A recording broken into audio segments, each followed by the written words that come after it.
Soybean उत्पादकांना दिलासा देण्यासाठी केंद्र आणि राज्य सरकारच्या वतीने नाफेड NCCF मार्फत 4,892 रुपये इतक्या बाजारभावाने प्रति क्विंटलने सोयाबीन खरेदी जी तर ती सुरू करण्यात आलेली आहेत।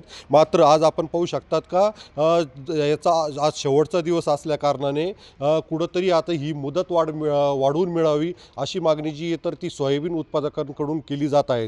कारण की हीच जर सोयाबीन बाजार समित्यांमध्ये विक्री केली तर साधारण याला 3500 ते 4000 रुपये इतकाच बाजारभाव मिळेल आणि कुठेतरी सोयाबीन उत्पादकांना याच्या पाठीमागे 1000 ते 1200 रुपये प्रति क्विंटल मागे जे तर ते नुकसान सहन करावं लागणार आहे।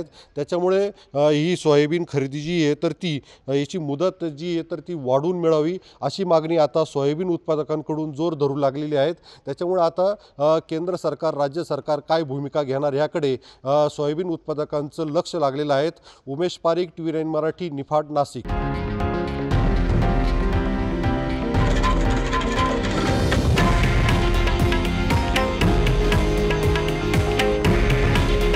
हे आहे देशातील नंबर 1 न्यूज नेटवर्क आणि आपण पाहत आहात TV9 मराठी।